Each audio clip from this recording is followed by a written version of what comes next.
There's a certain comfort in believing you've built your life on solid ground. That's how I felt about my marriage to Olivia. To me, she was everything: beautiful, charming, and the love of my life. We'd been married for nearly a decade, and I thought I knew her better than anyone. I was wrong. I wasn't just in love with Olivia. I was devoted to her. She was my first thought in the morning and my last before sleep. Every decision I made, every business venture, every financial risk was driven by a desire to provide her with the life she deserved. I wasn't just her husband. I was her biggest supporter, her rock, and I thought I was enough. That illusion began to crack the day she asked me if her younger brother, Daniel, could move in with us. It wasn't a sudden request. Olivia had been talking about Daniel off and on for months. She painted a picture of a young man who was struggling, down on his luck, and in need of a fresh start. "He's family," she said one evening over dinner, her eyes wide with sincerity. "He just needs a chance to get back on his feet." I hesitated. Our life was carefully curated, balanced. My home was my sanctuary, the place I went to escape the pressures of running a multimillion-dollar company. Bringing someone else into that space felt intrusive, but Olivia's pleas wore me down. She had this way of making me feel like I was the only one who could solve her problems, like I was her hero. And so, I agreed.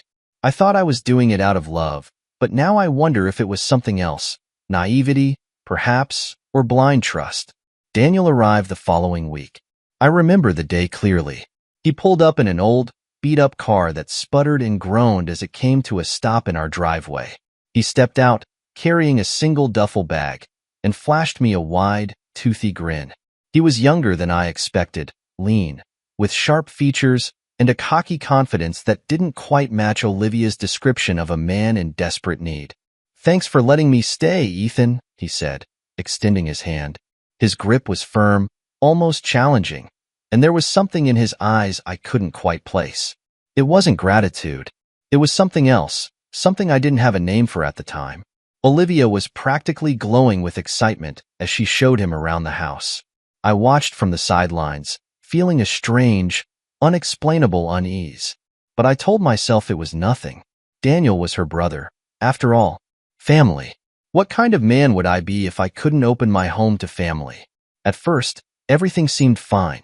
Daniel was polite, kept to himself for the most part, and even helped out around the house.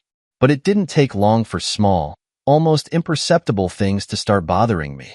There was the way he looked at Olivia. Not the way a brother looks at his sister, but something deeper, something that made my stomach tighten. Then there was their laughter. They'd share private jokes that I wasn't part of, leaning in close and whispering to each other like co-conspirators. I'd walk into a room, and their conversation would abruptly stop, replaced by overly casual smiles and forced small talk. I chalked it up to my imagination. They were siblings, after all. What could possibly be inappropriate about them sharing a laugh or having a close relationship? But the unease didn't go away. It lingered, a quiet whisper in the back of my mind that grew louder with each passing day. One evening, I came home late from a business meeting to find them sitting in the living room. The lights were dim, and they were huddled close together on the couch, laughing about something on Daniel's phone. When they noticed me, Olivia quickly scooted away, her face flushing slightly.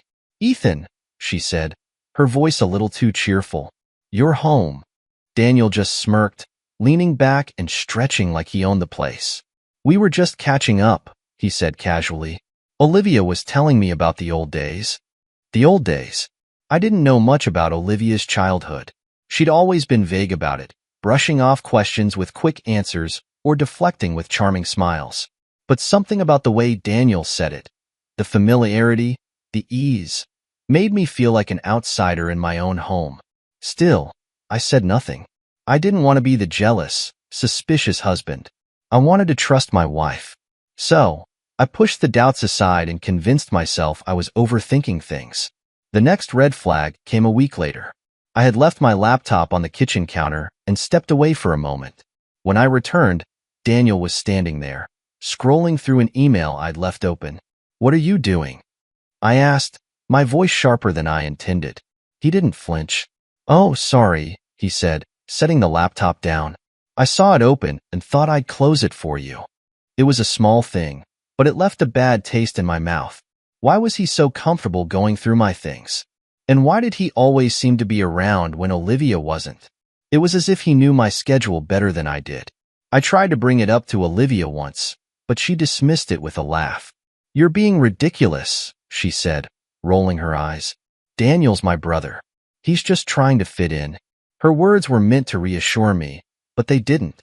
If anything, they made me feel worse. Still, I let it go. I told myself I was being paranoid, that I had no reason to doubt her. But deep down, the unease was growing. Looking back, I realize now that those red flags weren't small at all. They were warning signs, flashing lights telling me that something was deeply wrong. But I ignored them, blinded by my love for Olivia and my belief in the life we'd built together. I thought I knew her. I thought I knew what love looked like, what trust felt like. But I was wrong. And by the time I realized it, it was almost too late. Trust is a fragile thing. It can withstand storms, but sometimes it's the subtle erosion, the quiet betrayals, that do the most damage. For me, it wasn't an explosive revelation that shattered my belief in Olivia. It was the small, creeping doubts that built up over time, leaving cracks in the foundation of what I thought was an unshakable marriage. But by the time I realized how deep those cracks ran, I was blind, literally, and they had turned my vulnerability into an opportunity for their betrayal. The business trips were part of my life as a CEO, a necessary evil to keep our empire running. Olivia had always been supportive of my work, or at least that's what I believed. "You're doing this for us," she would say, kissing me on the cheek before I left. "I'm proud of you." It wasn't until later that I realized those trips were more than just opportunities for me to grow the business. They were also opportunities for her and Daniel to grow bolder. While I was away, they had the house to themselves. I didn't know it at the time, of course, but the signs were there if I'd only cared to look. My calls to Olivia often went unanswered, or she would rush through the conversation, claiming she was busy or just about to head to bed. When I asked about Daniel, her tone was always breezy, almost dismissive. "He's fine," she'd say. "He keeps to himself." But Daniel wasn't keeping to himself. He was keeping to Olivia. I'd later find out, through the recordings I'd install after my suspicions finally boiled over, that their alone time was filled with stolen kisses, intimate conversations, and more. They treated my home like their personal playground, laughing and indulging in the freedom my absence provided. Daniel had even started drinking my favorite whiskey, a fact that Olivia found amusing. "It's just a drink," she'd say when he poured himself a glass. "He deserves to relax too." And all the while, I was thousands of miles away, working late into the night to secure deals and opportunities to ensure Olivia and I had the life we dreamed of. Or rather, the life I dreamed of. It turned out her dreams didn't include me at all. It was during one of these trips that everything changed. I was driving back from a meeting with a potential investor when a truck veered into my lane. It happened so fast that I barely had time to react. The screech of tires, the shattering of glass, and then darkness. When I woke up in the hospital, everything was a blur. My head throbbed, my body ached, and worst of all, my sight was gone. The doctors said the damage was temporary, but it would take months to heal. "You're lucky to be alive," one of them said, but I didn't feel lucky. I felt helpless. Olivia arrived at the hospital shortly after. She rushed to my bedside, her voice filled with concern. "Ethan, I was so worried," she said, gripping my hand tightly. "I don't know what I'd do if I lost you." Her words should have been comforting, but something about them felt off. Maybe it was the hesitation in her voice, or the way her hand didn't linger as long as I expected. But I dismissed it. After all, she was my wife. She loved me, didn't she? When I was discharged, Olivia took charge of everything. She insisted I rest, telling me she'd handle the household and my business affairs while I recovered. "You need to focus on getting better," she said, her tone gentle but firm. I was grateful at first. Being blind was disorienting, and I relied on her for everything, from getting around the house to managing my meals and medication. But as the days turned into weeks, I started to notice changes in her behavior. She wasn't as attentive as she'd been at the hospital. She would disappear for hours, claiming she was running errands, or catching up on work. And when she was home, her tone had shifted. There was a sharpness to her words, a barely concealed impatience whenever I needed help. I told myself it was the stress of the situation. Caring for a blind husband couldn't be easy.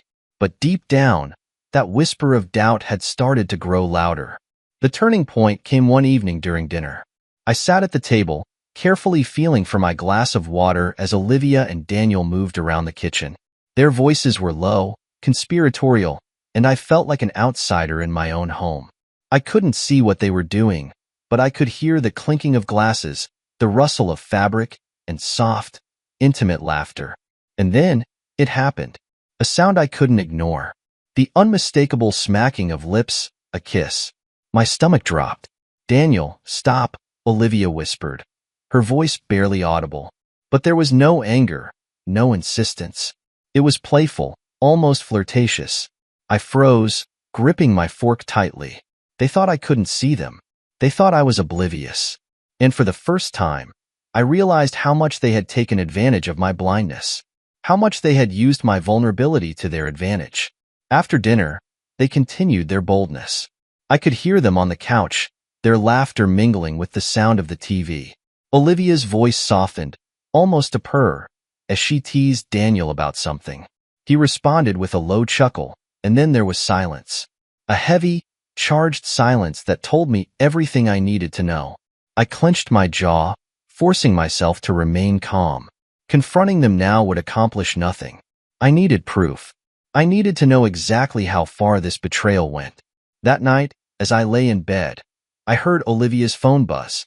She picked it up, her fingers tapping quickly against the screen. "Daniel," she whispered, thinking I was asleep. "We need to talk about the plan." My blood turned to ice, but I didn't move. I didn't say a word. Instead, I let her believe I was still blind, still oblivious. But in that moment, my resolve hardened. Whatever their plan was, I would find out. And when the time came, I would make them regret ever underestimating me. When you're blind, you rely on your other senses to navigate the world. But more than that, you rely on the people around you. You trust them to guide you, to protect you, and to treat you with dignity. I had given Olivia that trust, and she had betrayed it. It had been about a month since the accident, and while I was adjusting to my new reality, I couldn't shake the feeling that something was wrong. Olivia's behavior, which had seemed supportive at first, had grown colder. She spent more time with Daniel and less time with me, offering excuses about errands and catching up on work whenever I asked where she'd been. Then, one afternoon, my personal doctor, Dr. Harper, came by for a routine checkup. He was a man I trusted implicitly, someone who had been by my side through every health scare and stress-induced ailment over the years. His tone was casual as he checked my vitals, asking me about my diet, my sleep, and how I was coping. "How's the vision?" he asked, shining a light across my eyes even though I couldn't see it. "Still dark," I replied, my voice steady. "Not much improvement." He paused for a moment, then spoke carefully. "Ethan, I'm seeing significant progress. The swelling around your optic nerves has reduced dramatically. Based on your recovery rate, you might regain your sight much sooner than we anticipated." I froze. "How soon?" "Possibly within the next few weeks, maybe even days," he said, his tone cautious. "It's remarkable, really. I'd suggest letting Olivia know so she can prepare for—" "No," I interrupted, my voice sharper than I intended. "Don't tell her. Don't tell anyone." Dr. Harper frowned, clearly puzzled. "Ethan, why?" "I need time," I said, cutting him off again. "Please, just trust me on this." He hesitated, but eventually nodded. "If that's what you want. But I'd recommend being cautious. Your vision might return gradually, and it could be disorienting at first." I thanked him and saw him out, my mind racing. If my suspicions about Olivia and Daniel were correct, this was my chance to confirm them. They thought I was blind, oblivious to their schemes. But now, I had an advantage they didn't know about. I intended to use it. It happened the very next evening during dinner. Olivia had prepared a simple meal, steak and roasted vegetables, something she knew I enjoyed. Daniel joined us at the table, his presence as unwelcome as ever. As usual, I played the role of the helpless husband, fumbling for my utensils and pretending not to notice their whispered conversations. But this time, I could see. My vision was still blurry, like looking through a fogged-up window, but it was enough. I could make out shapes, movements, and expressions. And what I saw made my stomach turn. Daniel's hand brushed against Olivia's as they passed a dish between them, the touch lingering just a second too long. She didn't pull away. In fact, she smiled, a soft, intimate smile I hadn't seen directed at me in months. They exchanged glances throughout the meal, their body language relaxed, almost playful. Then came the kiss. It was subtle, almost imperceptible, but it happened. As I reached for my glass of water, I caught it from the corner of my eye, Daniel leaning in, his lips grazing Olivia's cheek. She didn't flinch or scold him. Instead, she laughed softly, as though it were the most natural thing in the world. I felt a surge of anger rise in my chest, but I forced myself to remain calm. I couldn't let them know I could see. Not yet. I needed to play the part of the blind fool a little longer, to gather every bit of evidence I could before confronting them.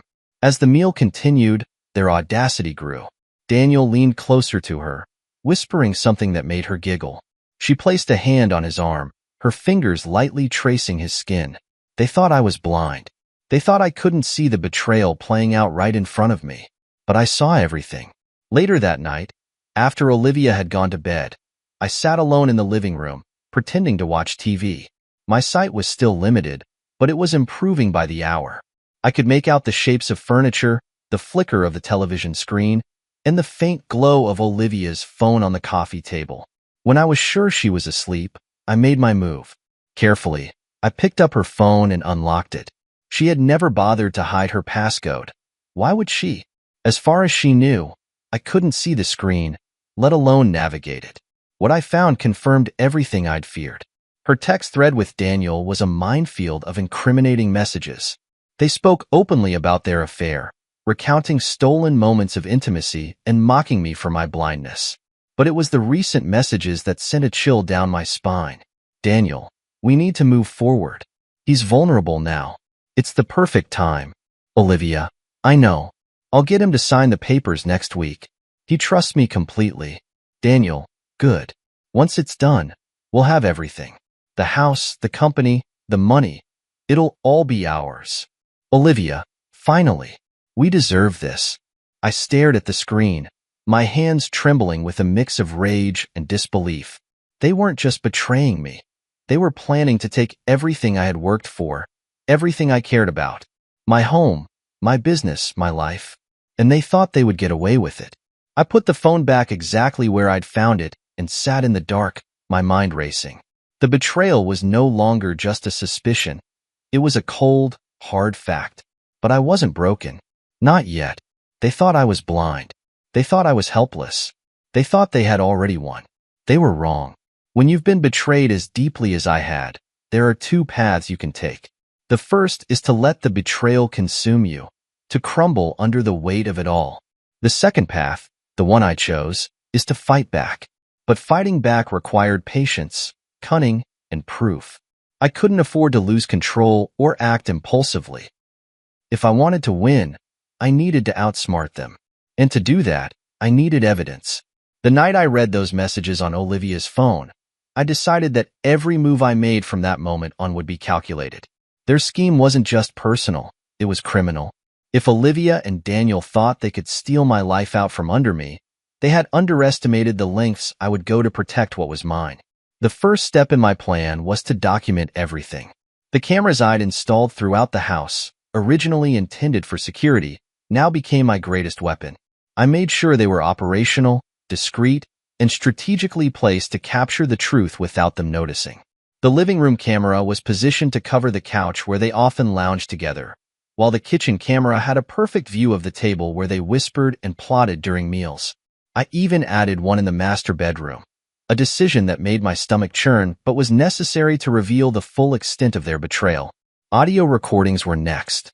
I set up discrete devices in key areas of the house, the living room, the kitchen, and even the car Olivia frequently drove.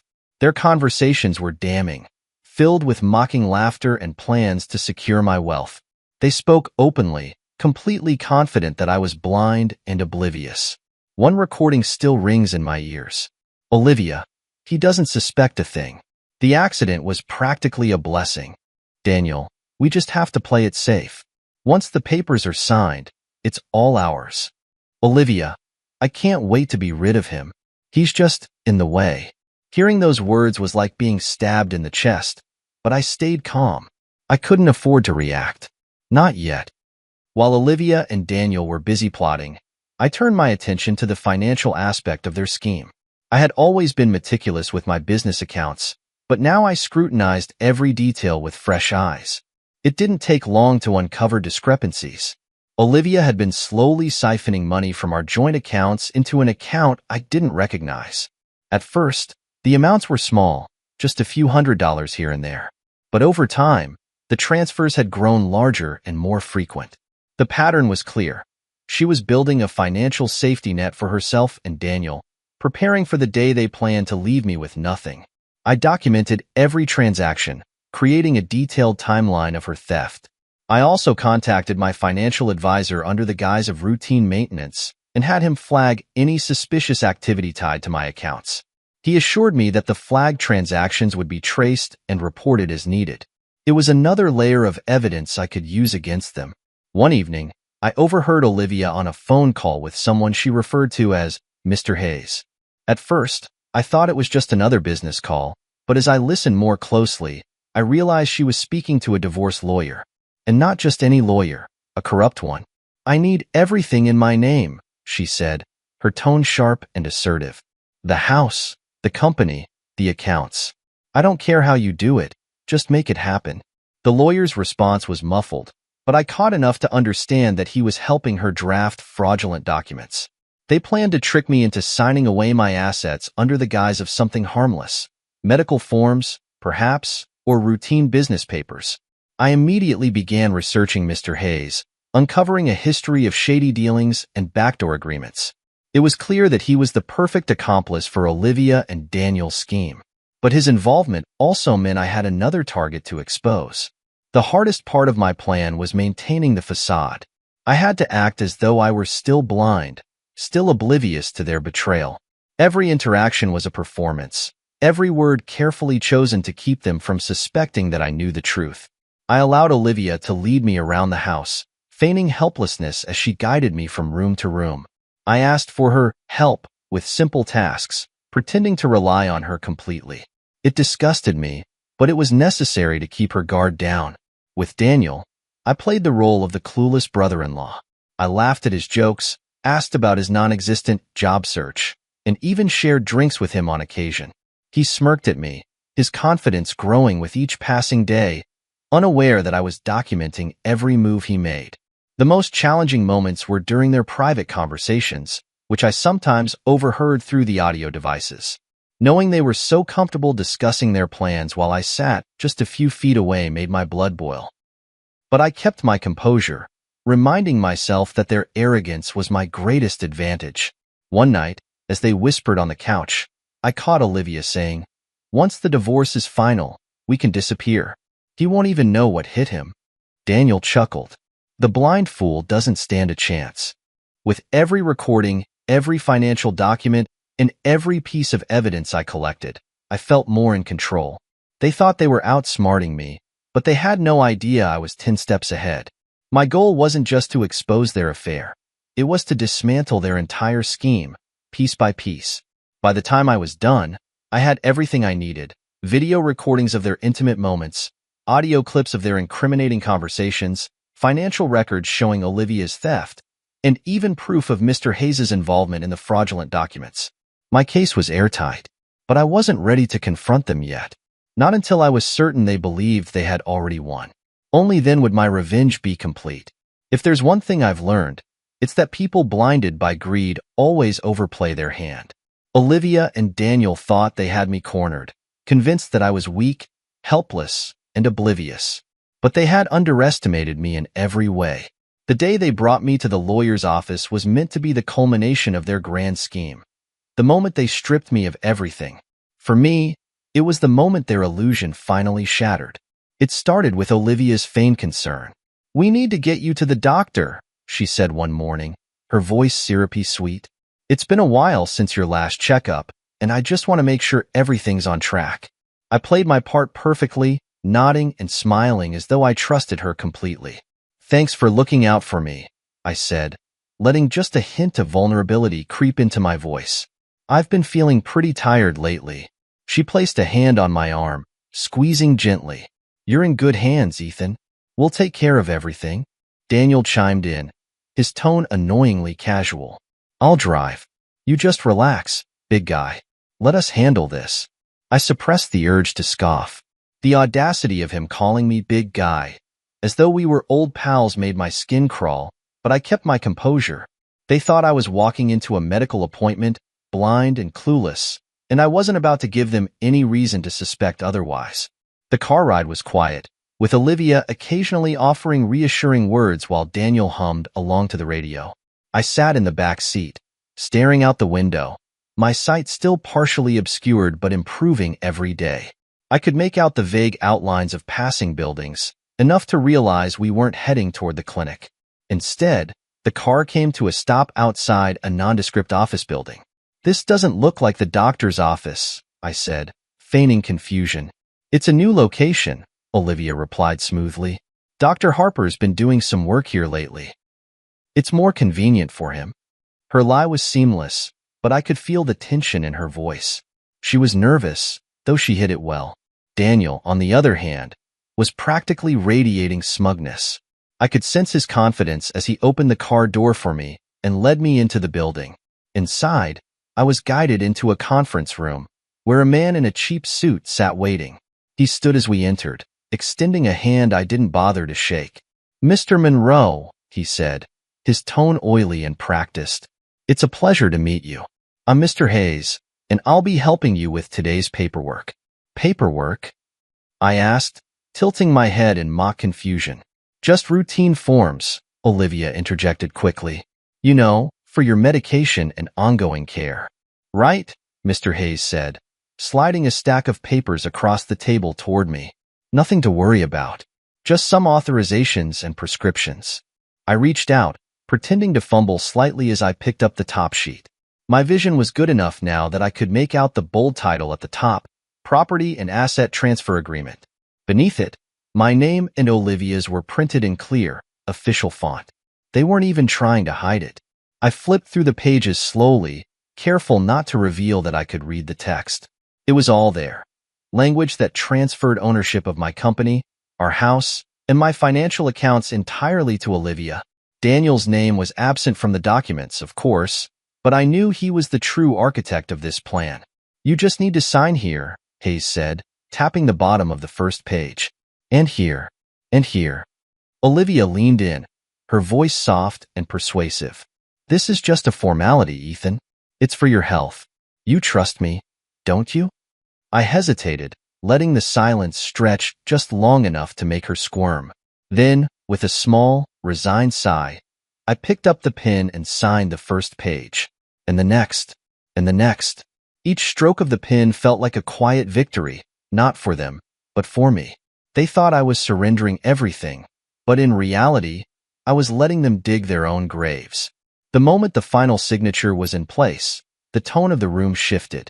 Olivia's concern melted away, replaced by a cold, triumphant smirk.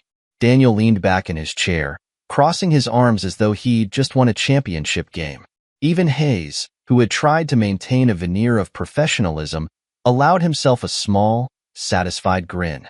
"Move on, Ethan," Olivia said, her voice dripping with condescension. "You're not part of this anymore." Daniel chuckled, shaking his head. "Man, I almost feel bad for you." Almost. They continued, their taunts growing bolder with each passing moment. They mocked my blindness, my supposed stupidity, my trust in them. Olivia recounted moments when they'd kissed or laughed at my expense, right in front of me, thinking I couldn't see or hear. Daniel added his own jabs, boasting about how easy it had been to manipulate me. The lawyer remained silent, his expression smug but detached. He had done his part, and now he was just waiting for his payday. I stayed quiet through it all, my hands folded calmly in my lap. Their words were like daggers, but I didn't flinch. I had expected this, prepared for it. My silence wasn't weakness, it was resolve. Let them celebrate their victory. They had no idea what was coming. When they finally ran out of things to say, Olivia stood, smoothing her skirt as she gathered the papers. "This is for the best," she said, her tone almost dismissive. "We'll send someone to help you pack your things." Daniel smirked. "Don't take too long. We've got plans for the house." I stood slowly, feeling their eyes on me as I adjusted my jacket. "Thank you for everything," I said, my voice steady but calm. "I'm sure this will work out exactly as it should." They exchanged a glance, their smugness unshaken. "Take care of yourself, Ethan," Olivia said with a saccharine smile. As I walked out of that room, my heart was pounding, not with fear or anger, but with determination. I had all the evidence I needed. The recordings, the financial documents, and now their signatures on the fraudulent papers. Their arrogance had blinded them to the truth, that I wasn't the helpless victim they thought I was. This wasn't the end. It was only the beginning. If there's one thing about betrayal, it has a way of spiraling out of control. Olivia and Daniel thought they had it all figured out. My assets, my trust, my life. But life, as I've learned, rarely goes according to plan. Their grand scheme unraveled the moment they walked out of that lawyer's office. What happened next was a twist neither they nor anyone else could have anticipated. Or was it? As I sat in the conference room, the ink barely dry on the fraudulent documents they had coerced me into signing, Olivia and Daniel were already celebrating. Their smug laughter echoed faintly as they exited the building. I remained in my seat, my expression neutral, my hands folded on the table. The lawyer, Mr. Hayes, shuffled papers absently, seemingly oblivious to the tension still hanging in the room. "Well, Mr. Monroe," he began, clearing his throat awkwardly, "I believe that concludes our business." I didn't respond. I didn't need to. My silence was louder than any words I could have spoken. Moments later, the relative quiet of the office was shattered by the unmistakable screech of tires and the sickening crunch of metal colliding with flesh. The sound was visceral, immediate, and utterly final. My pulse quickened, but outwardly, I remained calm. Hayes, on the other hand, jumped to his feet, his chair clattering to the floor behind him. "What the hell was that?" he muttered, hurrying toward the window. I stayed seated, my gaze steady, as though I already knew what he would see. Outside, chaos unfolded. A black sedan, its hood crumpled and smoking, had plowed into Olivia and Daniel as they stepped off the curb. The two of them lay motionless, their once victorious faces now frozen in grotesque expressions of shock. Bystanders screamed, some rushing to their aid, others pulling out phones to record or call for help. Hayes turned back to me, his face pale. It's them," he stammered. "Your wife and—" He cut himself off, the word lover hanging unspoken in the air. I finally stood, moving slowly and deliberately. "An accident?" I asked, my tone even, almost disinterested. I think so," Hayes said, his voice shaking. "It has to be. I mean, what else could it be?" I said nothing, merely adjusting my jacket and walking toward the door. My calm demeanor seemed to unnerve him further. "Where are you going?" he called after me. "To check on them," I replied without turning back, though my tone suggested no urgency. Hayes didn't follow. Outside, the scene was chaotic. Paramedics arrived within minutes, but it was clear to anyone watching that Olivia and Daniel's fate had been sealed the moment the car struck them. The driver, a young man in a suit, was sobbing uncontrollably as police questioned him. "They just stepped out in front of me," he kept repeating. "I didn't see them until it was too late." His story seemed plausible enough, but I couldn't help noticing the odd glances exchanged by some of the officers. They were subtle, almost imperceptible, but they hinted at something more, a suspicion that this was no ordinary accident. As I stood on the edge of the crowd, watching the medics cover Olivia and Daniel with white sheets, I felt nothing. No grief, no anger, no satisfaction, just an odd sense of closure, as though the universe itself had intervened to tie up a loose end. Or perhaps it hadn't been the universe at all. The timing was too perfect, the circumstances too convenient. But if anyone suspected foul play, they didn't voice it. And I certainly wasn't going to offer any explanations. Back inside the office, Mr. Hayes was a mess. When I returned, he was pacing the room, his usually slick demeanor replaced by raw panic. This is bad, he muttered, running a hand through his thinning hair. Really bad. If the police start digging into what happened here, they could. He stopped mid-sentence, his eyes darting to the stack of documents still on the table. I sat down calmly, folding my hands in front of me. Could what? I asked, my voice quiet but firm.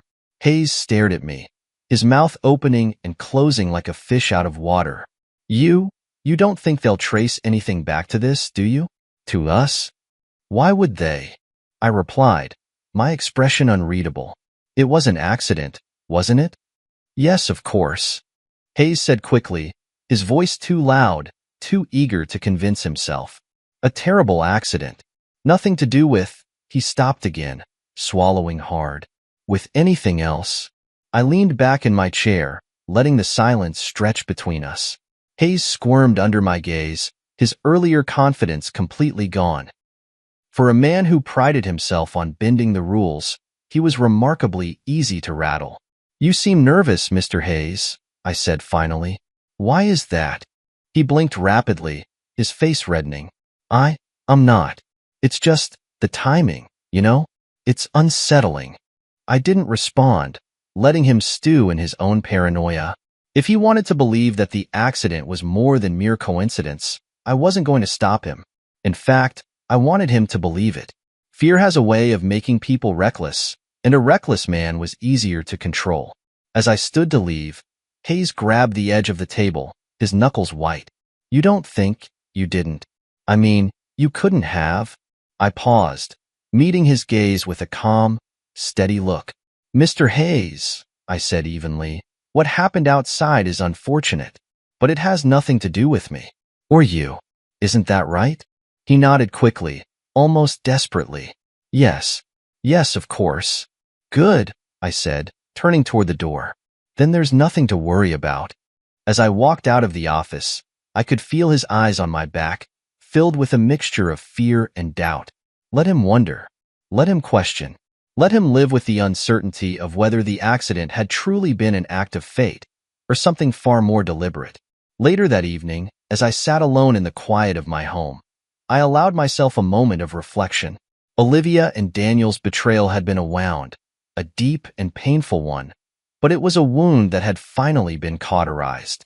The accident, whether by coincidence or design, had closed the chapter on their treachery. And me? I was still standing, stronger and more resolute than ever. The pieces of my life that they had tried to steal were mine again, and the future was mine to shape. Some might call it karma.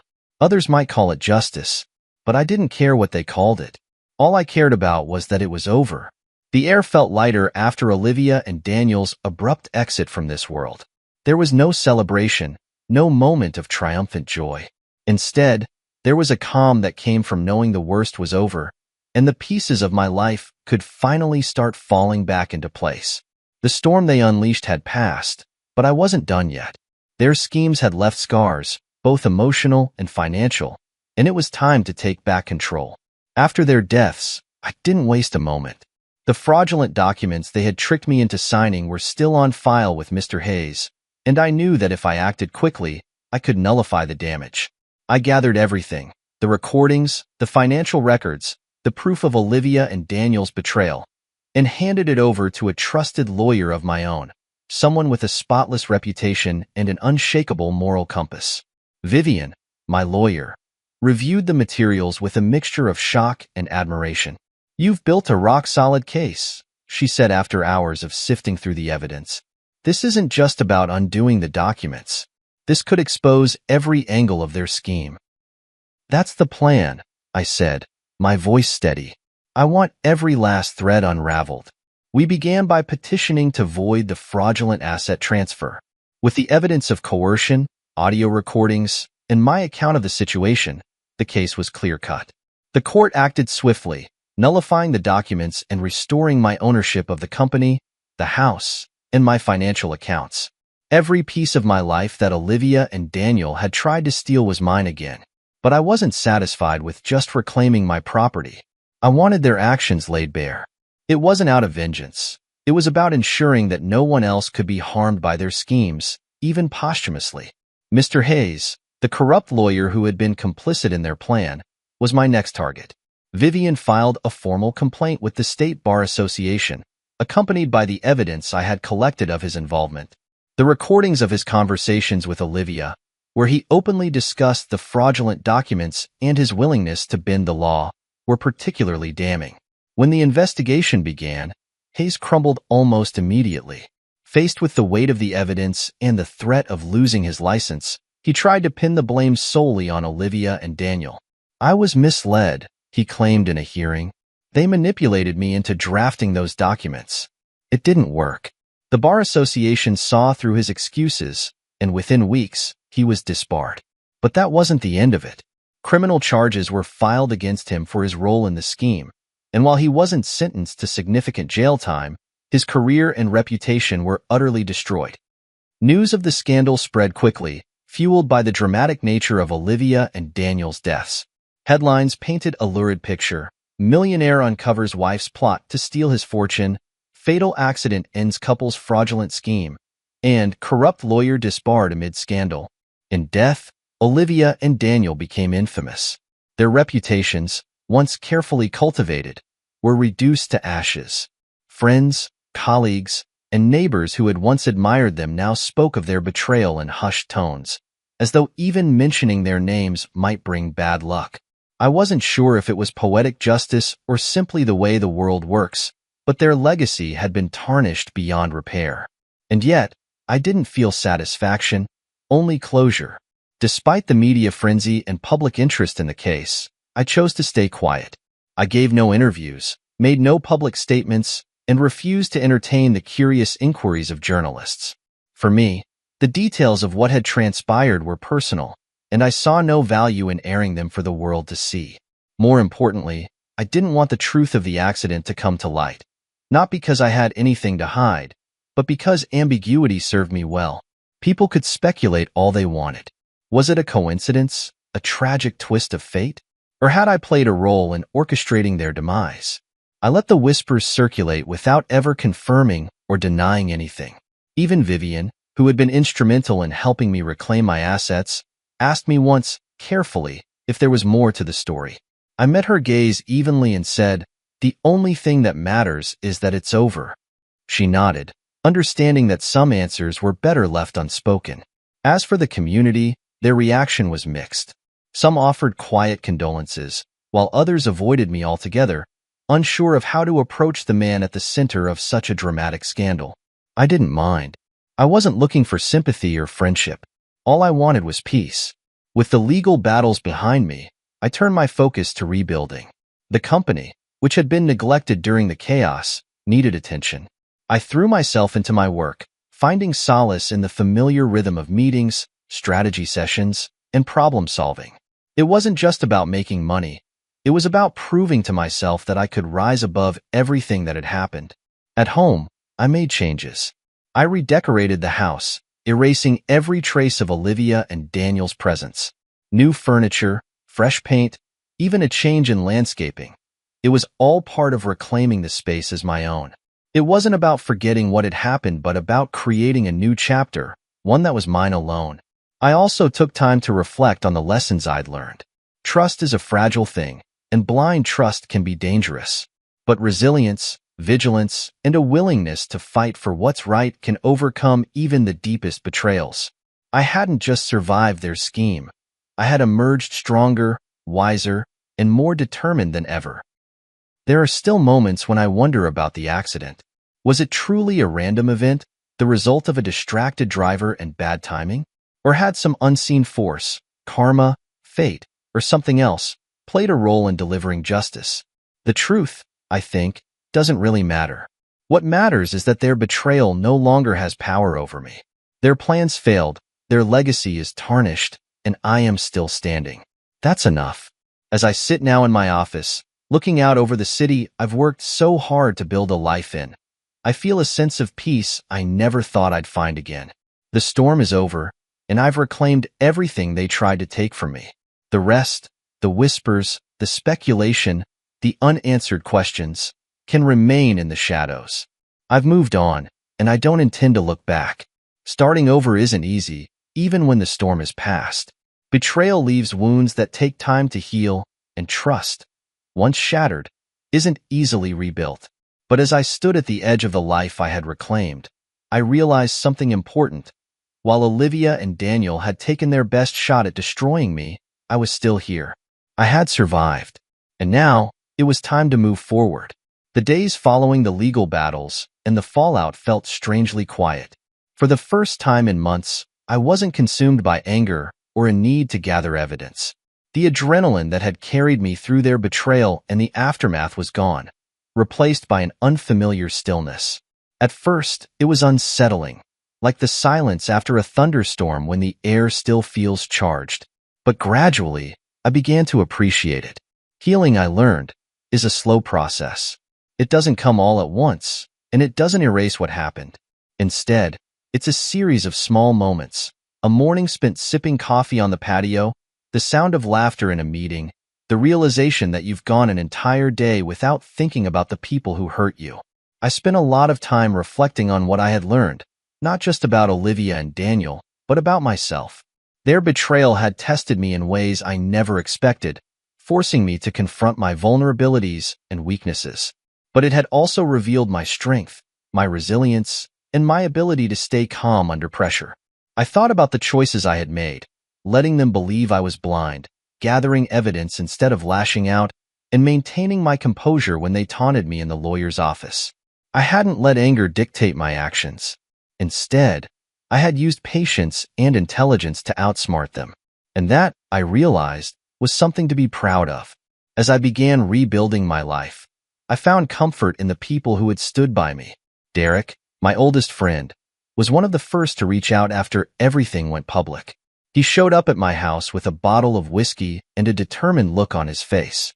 "You're not doing this alone," he said, setting the bottle down on the table. "Whatever you need. Whether it's someone to talk to or just someone to help you move furniture, I'm here." His words meant more than I could say.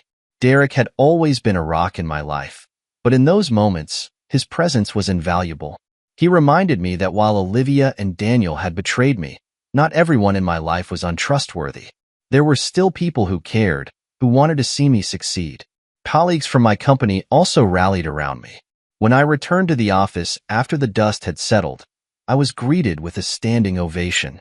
At first, I thought it was a joke, some awkward attempt to lighten the mood, but their expressions were genuine. They respected what I had been through and admired the way I had handled it. "You've always been a great leader," one of my senior managers told me after the meeting. "But seeing how you dealt with this, it's inspiring." Their support gave me the strength to dive back into my work. The company had taken a hit during the chaos, but it was still standing, and I was determined to rebuild it stronger than ever. Each meeting, each successful deal, felt like a step forward, a reminder that I was capable of reclaiming what mattered most. Rebuilding my personal life took more time. The house, once filled with memories of Olivia, felt like a shell at first, but I refused to let it remain a monument to the past. I redecorated, stripping away every trace of her presence. The furniture was replaced, the walls repainted, and the rooms filled with new energy. It wasn't just about erasing her. It was about creating a space that felt like mine again. I also made a point to reconnect with old hobbies, things I had set aside during the chaos of my marriage. I started running again, finding solace in the rhythm of my feet hitting the pavement. I picked up photography, something I hadn't touched in years, and began capturing the world around me through fresh eyes, literally and figuratively. In the evenings, I often sat on the patio with a glass of wine, watching the sun set over the city. Those moments of quiet reflection became my sanctuary, a time to process everything that had happened and to remind myself of how far I had come. Peace didn't come all at once, but it did come. Slowly, I began to let go of the anger and resentment that had fueled me during the darkest days. I didn't forgive Olivia and Daniel. That wasn't something I owed them, but I stopped letting their actions define me. They were gone, their plans had failed, and I was still here. As I moved forward, I carried the lessons I had learned close to my heart. Trust, I realized, should never be given blindly. It's something that must be earned and nurtured, not assumed. But I also learned that resilience isn't about never falling. It's about rising again, stronger and smarter than before. I took pride in knowing that I hadn't let their betrayal destroy me. I had outsmarted them, not with brute force or impulsive actions, but with patience and careful planning. And in the end, I had won. Not just the battle, but my freedom from a toxic relationship. Now, as I sit in my office, reviewing plans for the company's future, I feel a sense of purpose that I thought I had lost. The betrayal that once felt like the end of my world has become a turning point, a catalyst for growth and change. My life isn't perfect, but it's mine. And for the first time in a long time, that feels like enough.